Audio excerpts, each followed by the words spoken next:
Bismillahirrahmanirrahim. Assalamualaikum warahmatullahi wabarakatuh. Perkenalkan, nama saya Saripah Firda Arindita Nafarin dari Program Studi Tadris Bahasa Indonesia IAIN Surakarta, NIM 173151057. Nah, hari ini saya akan membahas tentang materi apa saja yang terdapat dalam perkuliahan analisis wacana. Nah, coba kita lihat. Jadi di dalam mata kuliah analisis wacana ini kita membahas 8 materi, diantaranya sejarah singkat analisis wacana, yang kedua konsep dan contoh analisis wacana, yang ketiga jenis pendekatan analisis wacana, yang keempat wacana dan masyarakat, yang kelima konsep analisis wacana pragmatik, yang keenam analisis pragmatik bagian situasi tutur, yang ketujuh analisis wacana pragmatik bagian tindak tutur, dan yang terakhir prinsip kerjasama GRIS. Nah, nanti kita akan membahas tentang pengertian, contoh, maupun pelanggaran yang ada di dalam materi-materi yang akan kita bahas. Yuk, kita simak sama-sama. Nah, memasuki materi yang pertama itu ada tentang sejarah singkat analisis wacana. Jadi, di sini terdapat 4 para ahli yang berpendapat tentang apa itu analisis wacana, diantaranya Zelig Harris, Van Dijk, Firth, dan Halliday. Nah, pengertian analisis wacana sendiri merupakan suatu pendekatan analisis kebahasaan yang melihat nilai atau pola bahasa itu bukan hanya melalui teksnya saja, tapi juga melalui dari sisi sosial, budaya, dan lain sebagainya yang masih menggambarkan teks tersebut. Jadi, keempat para ahli tersebut juga memberikan pengertian yang sama tentang analisis wacana. Jadi, dapat disimpulkan bahwa analisis wacana itu adalah pemikiran orang-orang tentang kebahasaan yang dilihat bukan hanya dari segi teks, tapi juga dari segi lainnya, semisal budaya, sosial, ataupun yang lain. Itu untuk materi yang pertama. Materi yang kedua ada tentang konsep dan contoh analisis wacana. Nah, di dalam materi yang kedua ini ada 5 konsep analisis wacana. Yang pertama ada struktur wacana teks, yang kedua ada konteks kultural dalam lisan dan tulisan, yang ketiga ada wacana sebagai konstruksi sosial, yang keempat ada wacana sebagai identitas sosial, dan yang kelima ada wacana dan intertekstual. Nah, kita bahas satu-satu. Yang pertama ada struktur wacana teks. Jadi, struktur wacana teks ini melihat wacana itu merupakan sebuah teks atau juga bisa disebut sapaan. Jadi struktur wacana teks ini melihat wacana itu sebagai teks. Semisal teks atau sapaan, Semisal contohnya itu bentuk sapaan pada saat kita datang ke Indomaret atau Alfamart. Misalnya mereka bilang, "Selamat datang, selamat berbelanja." Itu merupakan struktur wacana teks. Nah, itu contohnya. Terus yang kedua ada konteks kultural dalam lisan dan tulisan. Nah, konsep wacana ini melihat wacana dari bentuk tulisan dan menyesuaikan dengan keadaan kultural pada saat wacana tersebut dibuat. Nah, ini juga melihat dalam teksnya, bisa dalam lisannya, tapi sesuai dengan kultural pada saat wacana tersebut dibuat. Jadi semisal minuman Coca-Cola itu di setiap negara itu dalam bahasa yang berbeda-beda walaupun artinya tetap sama. Semisal slogan Coca-Cola itu apa, tapi untuk kepentingan marketing itu dibuat berbeda dalam setiap bahasa, namun memiliki makna yang sama, tetap arti yang sama, tetap dengan slogan asli dari merek Coca-Cola tersebut. Hanya saja bahasanya yang diubah sesuai dengan kultural daerah itu sendiri. Nah, yang ketiga ada wacana sebagai konstruksi sosial. Maksudnya di sini wacana itu dianggap dapat membentuk dunia, dan dunia juga dapat membentuk wacana karena wacana dapat dipengaruhi oleh tujuan dari sebuah teks. Jadi ketika teks itu mempunyai tujuan, itu bisa disebut wacananya dapat membentuk wacana yang lainnya. Nah, itu dipengaruhi oleh tujuan teksnya. Yang keempat ada wacana sebagai identitas sosial. Nah, wacana ini yang kita ciptakan, wacana yang kita ciptakan itu bisa membentuk identitas diri kita sendiri. Semisal orang yang biasanya berbicara serius terus itu mungkin pada saat dia bercanda itu orang-orang lain tidak akan percaya karena sudah muncul wacana bahwa orang tersebut sukanya serius, tidak suka bercanda, ataupun begitu pula kebalikannya.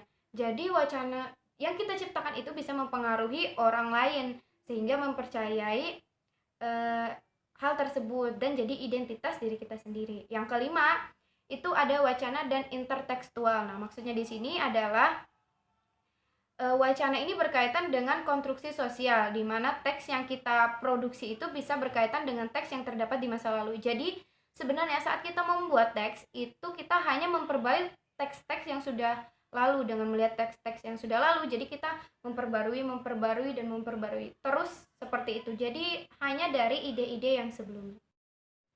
Nah, selain itu, di dalam konteks dan contoh analisis wacana ini, terdapat perbedaan pendapat dari tiga ahli tentang konsep-konsep yang dijelaskan sebelumnya, yaitu ada Mills, Farlock, dan Cameron and Kulik. Nah, jadi mereka bertiga ini mempunyai perbedaan pendapat tentang konsep analisis wacana. Nah, kalau Mills ini beranggapan bahwa konsep analisis wacana ini telah bergeser dari hanya menyorot satu aspek sesuai dengan kebutuhan peneliti itu menjadi beberapa aspek. Jadi bisa dilihat dari aspek lainnya juga. Sedangkan Farlock itu berpendapat bahwa analisis wacana itu bersifat linguistik dan sosial. Sehingga pada saat seseorang menganalisis wacana, berarti seseorang harus berfokus pada keduanya, pada wacana tersebut dan pada keadaan sosial tersebut, karena dua hal tersebut tidak dapat dipisahkan. Nah, setelah itu ada Cameron and Kulik, yaitu berpendapat bahwa analisis wacana juga selalu berkaitan dengan lekat dengan sosial sehingga dapat ditafsirkan dalam hal makna dan fungsi sosial. Nah, ini sebenarnya hampir sama dengan Farlock, hanya saja beda penyampaiannya. Itu materi yang kedua. Yang ketiga ada jenis pendekatan analisis wacana.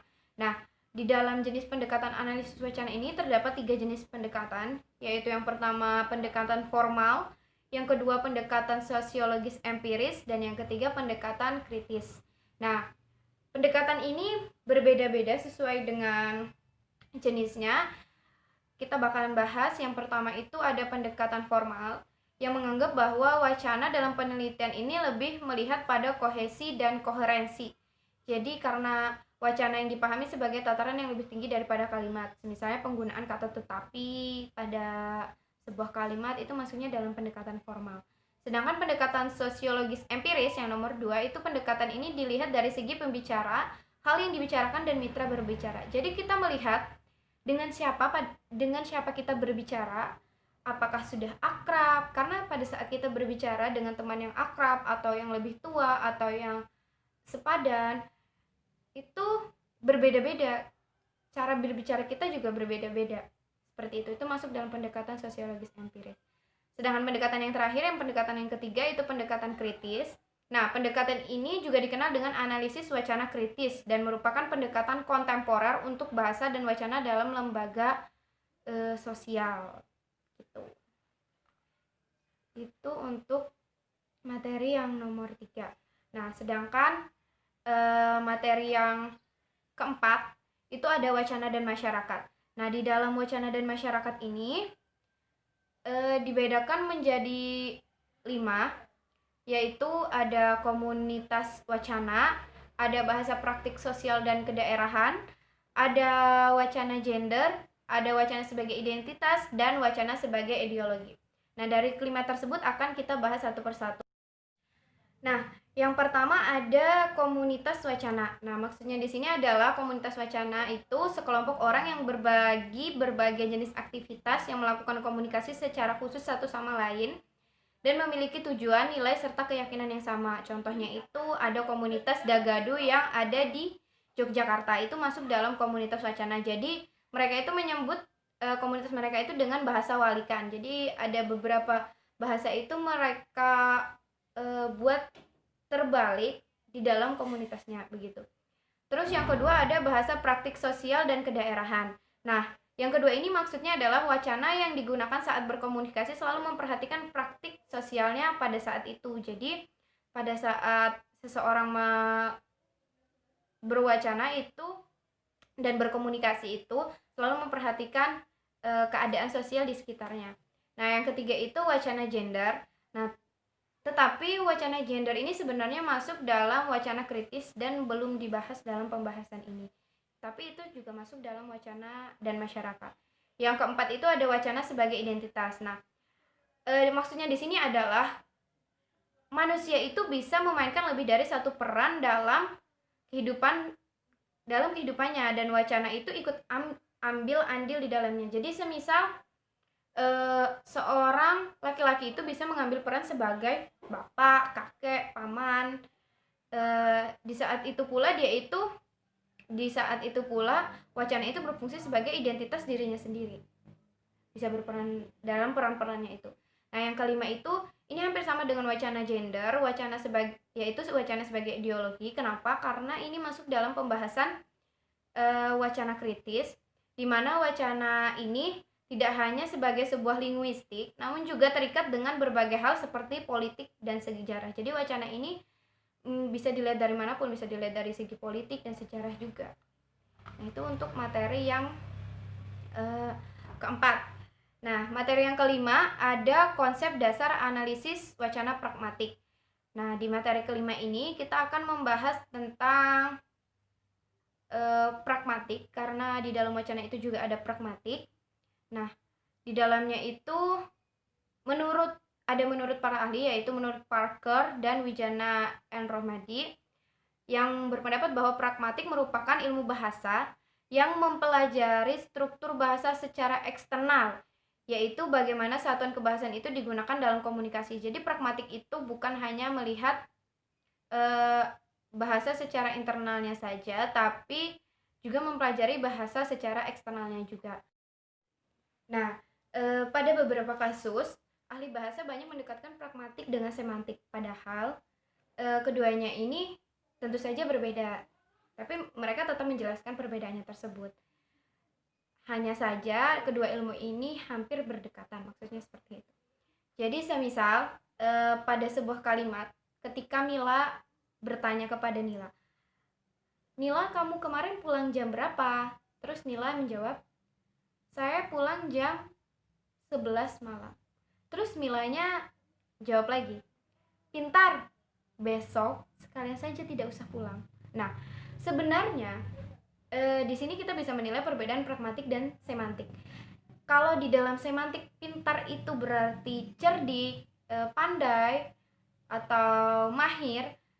Tetapi dalam pragmatik di sini konteksnya itu kata pintar ini memiliki arti yang berbeda. Memiliki arti bahwa si Mila ini menyinggung Nila karena pulang yang begitu larut malam. Jadi dia bilang bahwa Nila itu pintar. Sebenarnya dia hanya menyinggung untuk Nila tidak mengulangi kesalahan itu lagi, tidak pulang pada malam hari lagi. Begitu. Itu perbedaannya semantik dan pragmatik. Nah,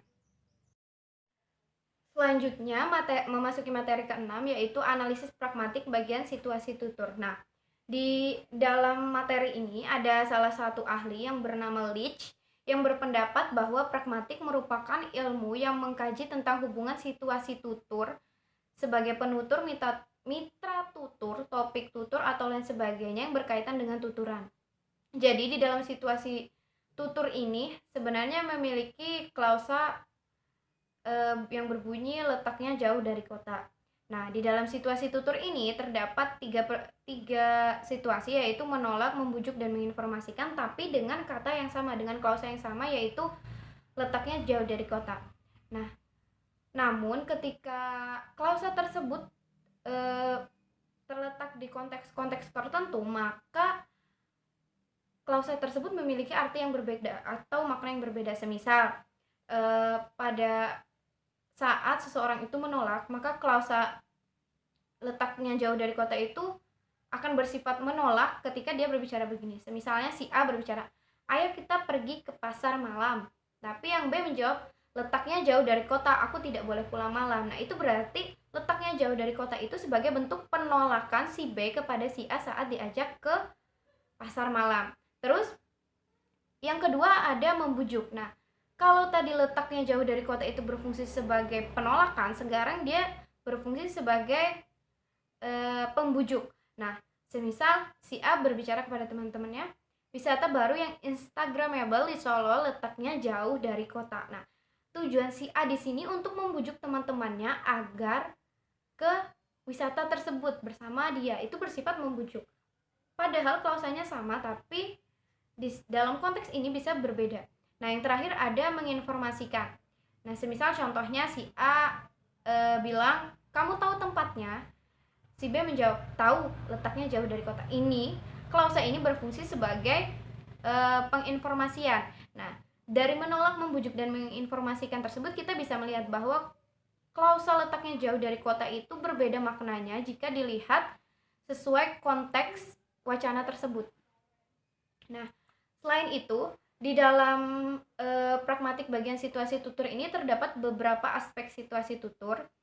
Di antaranya ada 5, yaitu penutur dan lawan tutur, konteks tuturan, tujuan tuturan, tuturan sebagai tindakan, dan tuturan sebagai tindak verba.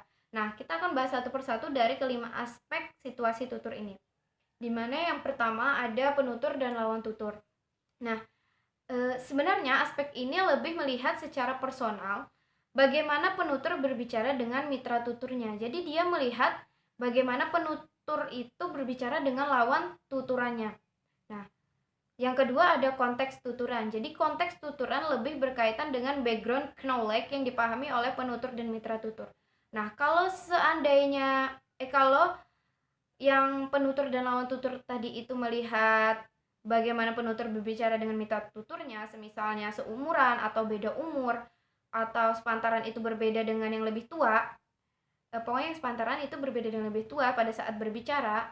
Nah, kalau di konteks tuturan ini dia melihat background knowledge. Jadi semisalnya begini, seorang ahli bahasa itu tidak akan ketika meminta pendapat tentang linguistik ke ahli budaya, itu mungkin jawabannya akan berbeda dengan jawaban ketika dia meminta ke yang benar-benar ahli bahasa. Jadi itu penting pada saat seseorang berbicara dengan mitra tuturnya, itu juga perlu diperhatikan. Setelah itu tujuan tuturan. Nah, tujuan tuturan mempunyai fungsi yang sama. Ya, ini yang ketiga, yaitu tujuan tuturan. Tujuan tuturan mempunyai fungsi yang sama walaupun terkadang pengucapan atau tuturannya berbeda. Jadi pada saat kita bertutur itu sebenarnya tujuan kita itu sama. Misalnya pada kata kamu sudah makan, kamu dah makan, udah makan, itu sebenarnya sama, tujuannya sama, bertanya apakah dia sudah makan, cuman pengucapannya atau penuturannya itu berbeda. Nah, selanjutnya adalah tuturan sebagai tindakan. Maksudnya di sini adalah tuturan di sini sebagai bentuk untuk melakukan sesuatu dan menjadikannya sebagai entitas konkret penutur dengan mitra tutur, waktu dan tempat tuturan tersebut terjadi. Jadi ketika seseorang bertutur itu bisa dipengaruhi oleh mitra tutur, waktu dan tempat tuturan tersebut terjadi.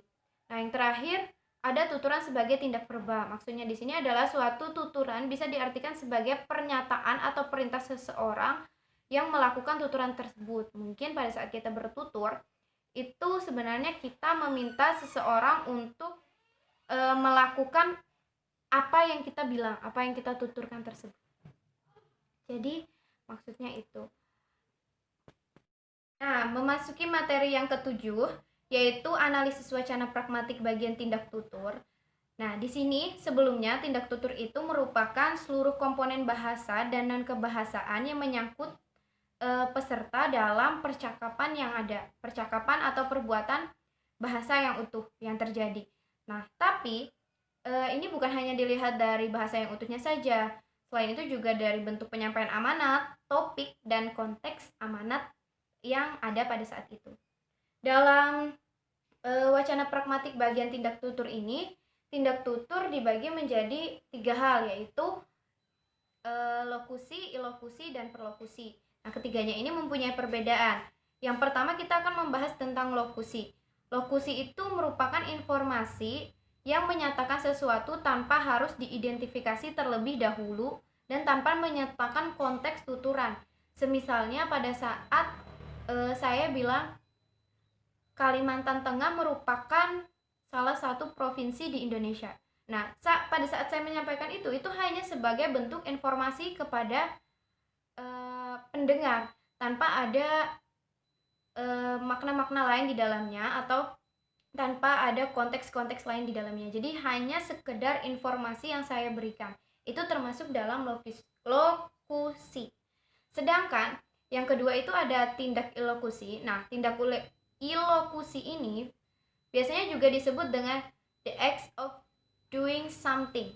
Nah, karena pada saat kita mendengar wacana tersebut atau pernyataan tersebut, maka kita diharapkan memunculkan tindakan untuk melakukan sesuatu yang disampaikan oleh penutur tersebut. Semisal saya mengucapkan awas ada genangan.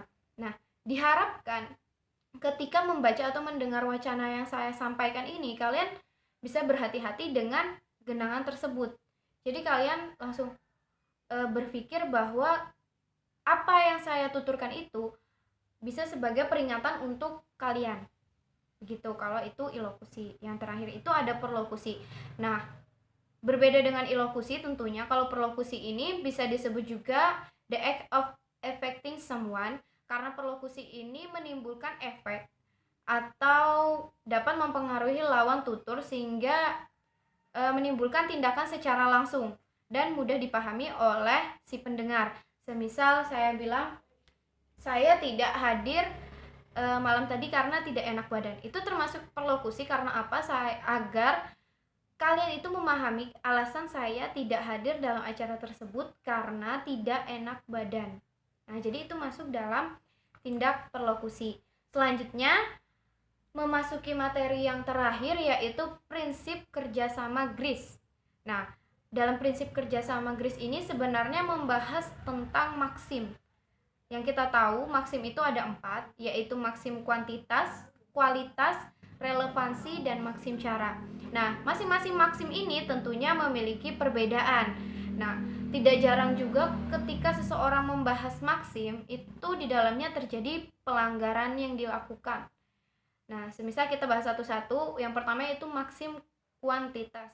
Bisa dilihat maksim kuantitas, yaitu menghendaki penutur memberikan informasi yang sebenarnya sesuai dengan kebutuhan lawan bicara saja. Jadi, ketika seseorang bertanya, itu sebaiknya kita menjawabnya dengan informasi yang sebenarnya dan sesuai kebutuhan yang diminta oleh lawan bicara kita saja. Semisal, namamu siapa? Saya jawab, nama saya Firda. Rumahmu di mana? Saya jawab, di Kalimantan Tengah. Kamu kuliah di mana? Saya jawab, kuliah di Solo. Itu termasuk maksim kuantitas. Tetapi tidak jarang kita menemui pelanggaran di maksim kuantitas ini. Semisal ada orang bertanya, namamu siapa? Terus dijawab, saya Firda, anak Kalimantan yang kuliah di Solo. Nah, ini termasuk pelanggaran kuantitas karena memberikan informasi tidak sesuai kebutuhan dari lawan bicaranya. Jadi ini termasuk pelanggaran. Yang kedua itu ada maksim kualitas, yaitu maksim yang mengharuskan peserta percakapan mengatakan hal yang sebenarnya sesuai bukti-bukti yang mewadai sehingga apa yang dikatakan itu memang benar sesuai faktanya. Jadi semisal ada pertanyaan, si penutur bertanya, prinsip kerjasama GRIS ada berapa? Ada 4. Apa saja maksimnya? Maksim kuantitas, kualitas, maksim relevansi, maksim cara, itu termasuk dalam kategori contoh maksim kualitas. Tetapi pada saat orang seperti ini bertanya, prinsip kerjasama GRIS ada berapa ya? Mungkin 5. Itu termasuk pelanggaran maksim kualitas karena dia mengatakan hal yang tidak sesuai dengan kebenarannya, tidak sesuai bukti yang ada atau tidak sesuai fakta yang ada sebelumnya. Nah, yang ketiga ada maksim relevansi. Maksim relevansi di sini ialah menghendaki terjalinnya kerjasama yang baik antara penutur dan mitra tutur dengan cara memberikan kontribusi yang relevan dengan masalah pembicaraan. Nah, contoh maksim relevansi di sini adalah ketika si A bertanya kepada si B, pukul berapa seminar tersebut dimulai? Si B menjawab pukul 8. Nah, itu termasuk salah satu contoh maksim relevansi. Sedangkan pelanggarannya itu bisa berupa ketika si A bertanya pukul berapa seminar itu dimulai, si B menjawab mungkin setelah mata kuliah bahasa Indonesia. Nah, itu termasuk pelanggarannya karena dia tidak memberikan kontribusi yang relevan dengan masalah pembicaraan, apa yang sebenarnya dibahas dalam pembicaraan tersebut. Nah, yang terakhir ada maksim cara. Maksim cara ini juga dapat disebut maksim pelaksanaan karena mengharuskan setiap peserta berbicara secara langsung, tidak bertele-tele, runtun, dan tidak kabur. Jadi maksudnya ketika kita memberikan informasi seperti pertanyaan, seperti contohnya begini, A berbicara kepada B, mau nongkrong di mana kita? Terus B langsung menjawab Roscoe Coffee gitu. Itu termasuk dalam maksim cara atau maksim pelaksanaan. Sedangkan bentuk pelanggarannya itu bisa berupa seperti ini. Si A bertanya, mau nongkrong di mana kita? Tetapi si B menjawab Roscoff COFFE. Itu kan terkesan bertele-tele. Jadi termasuk dalam pelanggaran maksim cara atau pelaksanaan. Nah, tetapi tetap maksim cara atau pelaksanaan ini sesuai konteksnya. Sesuai konteks dari kenapa pembicaraan tersebut harus diucapkan satu persatu hurufnya. Begitu. Nah, mungkin itu saja materi yang ada dalam mata kuliah analisis wacana yang 8 tadi. Maaf kalau sebelumnya ada beberapa kata yang terlalu cepat atau belibet yang saya sampaikan, tapi semoga bisa dipahami. Kalau misalnya ada pertanyaan atau kurang jelas, bisa tinggalkan komentar di bawah ini. Insya Allah saya akan jawab sebisanya. Dan sekali lagi saya ucapkan terima kasih. Wassalamualaikum warahmatullahi wabarakatuh.